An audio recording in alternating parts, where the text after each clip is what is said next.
Assalamualaikum dan selamat sejahtera. Kembali lagi bersama saya Cikgu Hasnisa dalam Sains Tingkatan 2. Bab 1 Biodiversity. 1.1 Kepelbagaian organisma.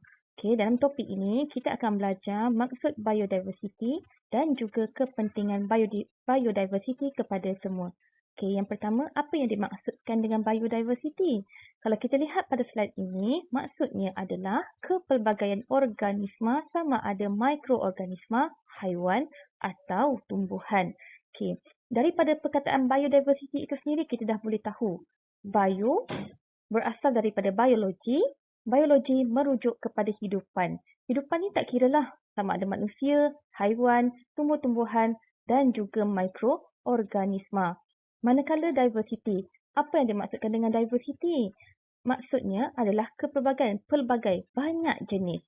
Okey, jadi bila dikombinkan dua perkataan itu biodiversity, ianya merujuk kepada kepelbagaian organisma sama ada mikroorganisma, haiwan atau tumbuhan.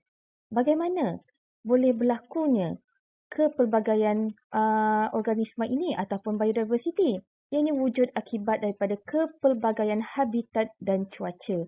Kita tahu dekat bumi ini ada pelbagai kawasan tempat, jenis tempat. Ada 4 jenis musim.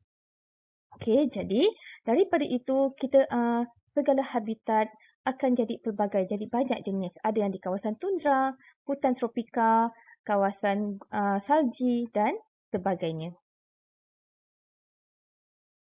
Okey, kalau kita lihat pada raja ini cukup menunjukkan biodiversity yang terdapat pada bumi. Okey, kalau kita lihat di kawasan tengah ini adalah bumi. Di kawasan bumi terdapat pelbagai jenis bentuk muka bumi dan juga ada 4 jenis musim. Jadi setiap kawasan yang tak sama dia punya jenis bentuk muka buminya akan menyediakan habitat yang pelbagai. Okay, ada yang di kawasan hutan tropika, ada yang di kawasan laut. Okay, dan juga haiwan-haiwan yang tinggal di habitat yang berbeza itu, ianya adalah bersesuaian dengan jenis habitat tersebut. Seterusnya adalah kepentingan biodiversity. Okay. Dekat sini kita akan dapat lihat terdapat 6 kepentingan biodiversity. Yang pertama adalah sumber makanan. Okay. Apa sumber makanan? Kepelbagaian organisma termasuk tak kiralah haiwan ataupun tumbuhan, ianya menjadi sumber makanan kepada manusia. Yang kedua adalah keseimbangan alam, interaksi sesama organisma antara haiwan dengan haiwan, haiwan dengan tumbuhan, tumbuhan dengan tumbuhan, ianya akan menjadikan alam semula jadi ini seimbang dan stabil. Dan yang ketiga adalah tempat rekreasi. Kawasan hutan simpan dijadikan sebagai tempat rekreasi, tempat beriadah dan juga tempat bercuti. Contohnya Taman Negara di negeri Pahang. Okay. Yang keempat adalah sebagai sumber perubatan. Perubatan herba-herba, contohnya tongkat ali, kacip Fatimah, serai, halia, kunyit, ianya dijadikan bahan utama dalam penghasilan ubat-ubatan herba. Okay. Yang kelima, sebagai bahan mentah industri. Kayu balak, rotan dan sebagainya dijadikan sebagai sumber utama, bahan utama dalam pembuatan perabot. Dan yang terakhir adalah sebagai pendidikan. Okey, ini kajian segala kajian yang dijalankan ke atas tumbuhan dan haiwan ianya dapat dijadikan sebagai pendidikan. Memang tidak dapat dinafikan aktiviti-aktiviti manusia sedikit sebanyak mengganggu biodiversity.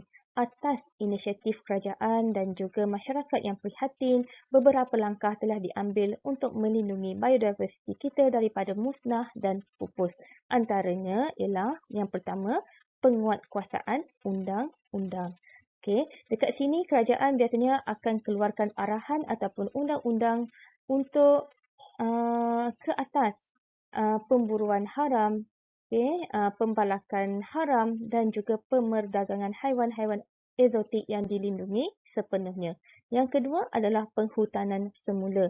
Di sini, kawasan-kawasan pembalakan yang telah dijalankan aktiviti pembalakan biasanya akan ditanam semula pokok-pokok untuk menggantikan pokok yang sudah ditebang. Maka dekat sini habitat dapat dipelihara sepenuhnya. Yang ketiga adalah melalui kempen dan juga program pendidikan. Kempen dan program pendidikan ini dijalankan untuk menyedarkan, untuk memberi kesedaran kepada masyarakat setempat dan juga murid-murid di sekolah betapa pentingnya biodiversiti kepada kita semua. Baiklah, seterusnya kepentingan pengurusan biodiversiti. Apa pentingnya pengurusan biodiversiti yang berkesan? Ada dua kepentingan di sini. Yang pertama adalah untuk mengelakkan kehilangan habitat organisma dan seterusnya menyebabkan kepupusan. Ini adalah untuk yang poin utama yang dekat sini adalah untuk elakkan kepupusan. Dan yang kedua, untuk memelihara biodiversiti seterusnya dapat dinikmati generasi akan datang. Jadi, inilah pentingnya kita perlu jaga biodiversiti kita bersama-sama.